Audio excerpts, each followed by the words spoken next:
Buenos días y bienvenidos a todos. Good morning and welcome, everyone.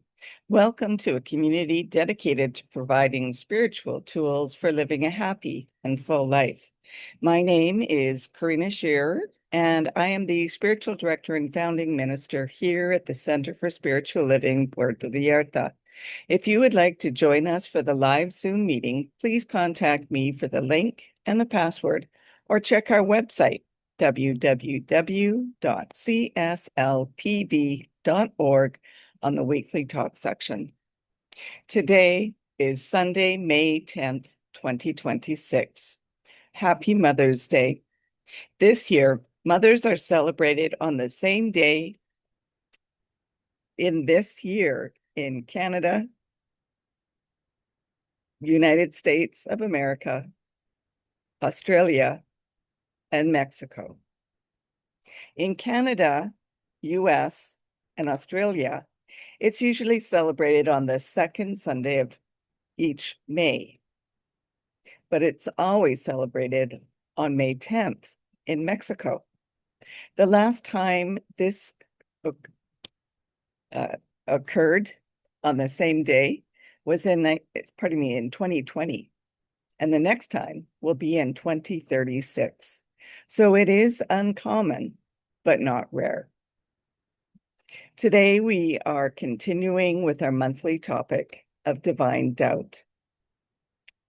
And the topic for this week is debuting the doubting self.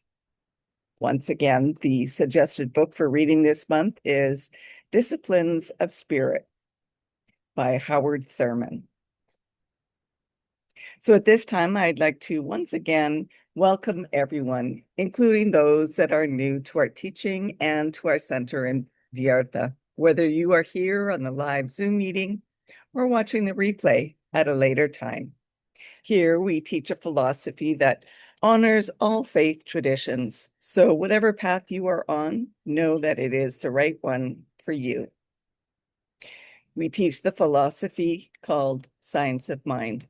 It's a teaching based on new thought and ancient wisdom, where we offer spiritual tools and principles to promote personal growth, and we honor diversity in all aspects. When Dr. Ernest Holmes founded this teaching in the 1920s, he had studied both Eastern and Western spiritual texts in order to create the science of mind, which focuses on the individual use of thoughts and this powerful thing called the mind. When asked to provide a concise definition of the teaching, he had replied that it is a correlation of laws of science, opinions of philosophy, and revelations of religion applied to human needs and aspirations. So each week, we offer a service with an inspirational message. We offer the Zoom meeting at 10 a.m. and meet in person Sundays at noon. And after each service, whether online or in person, hang out with us afterwards and enjoy a cup of coffee and some great conversation with like-minded people. And now let's review our purpose, vision, and mission statements as we do each week. We have a grand purpose here, and that is to awaken and celebrate diversity and to love and serve our community. We do this by means of our vision, creating the life you desire.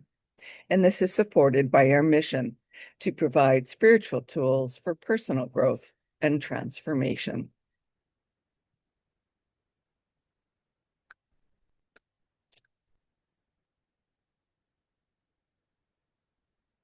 So as we have been continuing each week, let's review the spiritual mind treatment for today. And this is taken from May 10th, 2014 of the Creative Thought magazine. So as you may be aware, spiritual mind treatment is always done in first person. So I invite you to gently close your eyes and take these words as your own. God is infinite, omnipotent, unbounded, unlimited, and invincible. I am a particle of God stuff, and I access the powers of nature of God in my daily life. I choose to know completely and accept deeply that my word has power. When I label situations good or bad, I know that I am calling more goodness or more lack into my life. Therefore, I choose to label people as loving, situations as transformative, events as expansive, and myself as a force for love and goodness in the universe. I choose to speak to others the way that I wish to be spoken to, with kindness, respect, with a sense of humor, and with love at the center of my word. With my word, I can call forward to my life all goodness, all prosperity. I speak my word with clarity and strength, and I know that as my word goes out from my heart into the world, that it is creating and aligning boundless abundance and joyful happenings in my day. This is my declaration, and I make it with confidence and wholehearted gratitude and thanksgiving. So I release my powerful word into the law, knowing that it is absolutely and fully manifest in this sacred moment. And so it is. And that was originally submitted by licensed practitioner Jeanette Quinn Bisbee from Rockwood, Ontario. So, what would happen if I debuted my doubting self the way I share my confident self? How might my life and relationship change? As we dive deeper into divine doubt, this week we will consider the ramifications of sharing our personal doubts together and creating communities that hold space for these questioning moments. Ernest Holmes wrote in The Science of Mind and many other uh, books and papers, stating that God in the Bible tells us over and over not to be afraid. God does not, however, tell us not to doubt. While Holmes does not, or pardon me, while Holmes does emphasize the importance of casting doubt in spiritual mind treatment, he also does not tell us that doubt is wrong or inappropriate. In fact, in many ways, doubt is an appropriate response to a confusing world. By sharing our full selves, doubt included, we create communities that uplift and hold one another in all of our human reality. These communities then provide the answer to doubts, not certainty, but active participation in the work of faith. In The Science of Mind, Holmes wrote this: all that we consciously know, say, or think, feel, or believe, hope, or long for, fear, or doubt is some reaction of the self-knowing mind.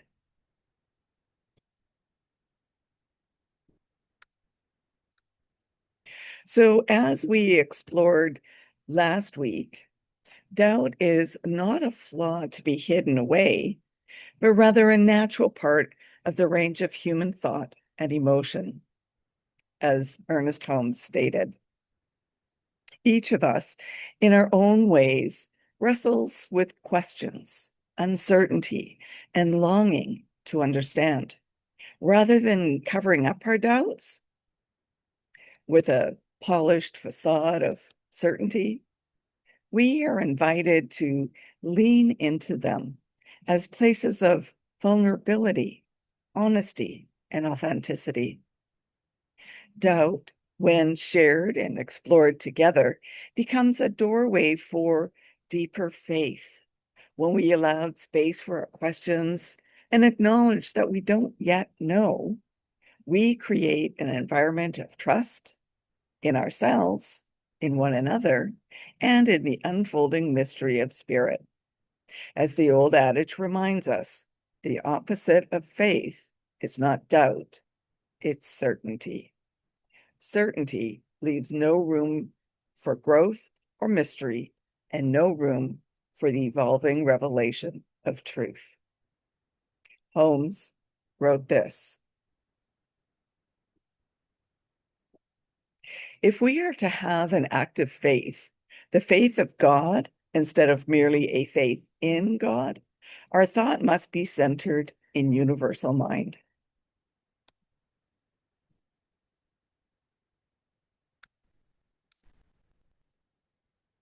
So false certainty can easily become an idol that we worship, distracting us from the living, breathing nature of true life and true faith. When we cling to certainty, we convince ourselves that we already know all there is to know, that every answer has been found, every question has been settled. Yet we know this is impossible, for life is vast, mysterious, and always unfolding. Certainty closes doors. It leaves no room for wonder, curiosity, or growth. Faith, on the other hand, flourishes when we allow ourselves to live with unanswered questions and unresolved tensions. Doubt, then, is not the enemy of faith, but its nurturement. It calls us into active engagement, deep listening, and a willingness to participate fully rather than passively. In The Science of Mind, Ernest Holmes wrote this: never limit your view of life by any past experience. The possibility of life is inherent within the capacity to imagine what life is, backed by the power to produce this imagery or divine imagination. It is not a question of failing or succeeding. It is simply a question of sticking to an idea until it becomes tangible reality. The illusion is in the way we look at things.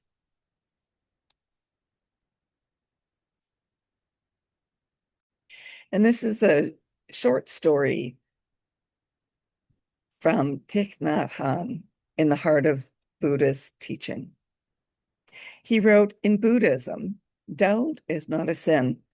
Doubt is an opportunity to inquire more deeply, to look more carefully. If you suppress your doubt, it will grow stronger. If you embrace it and investigate it, you may discover a deep understanding. The community, the Sangha, is there to support you in this. Alone, doubt can overwhelm us. Together, we can hold it, smile to it, and transform it. So there is balance that is needed. Too little doubt can lead to overconfidence, gullibility, or dogmatism. And too much doubt can lead to paralysis, anxiety, or an inability to commit. Useful doubt is usually curious and constructive, not endless skepticism about everything. And Richard Rohr said this: the times when we meet or reckon with our contradictions are often turning points, opportunities to enter into the deeper mystery of God. It's another quote from Ernest Holmes. He said, we may pass through good fortune and bad, but if we can come to the point where we are not disturbed by things, we have found the secret.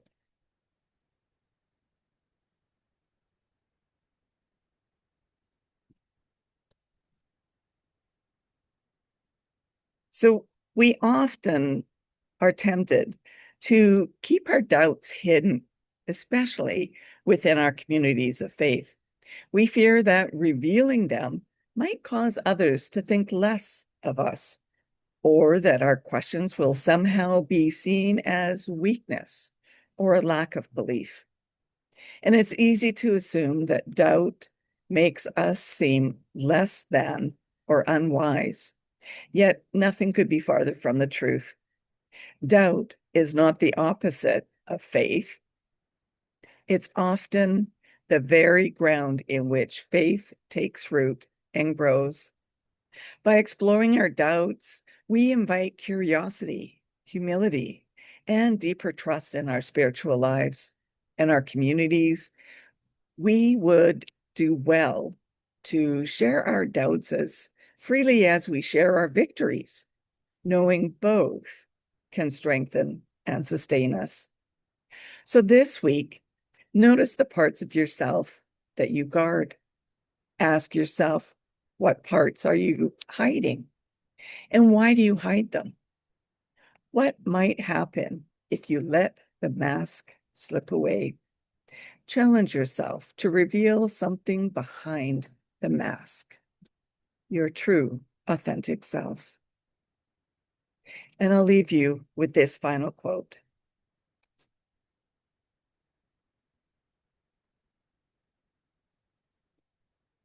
Spiritual awakening doesn't always come in stillness. Sometimes it arrives when you dare to live vividly, love boldly, and walk barefoot into mystery. And that leads us to our affirmation for the week. I share all parts of myself, including my doubt, with grace.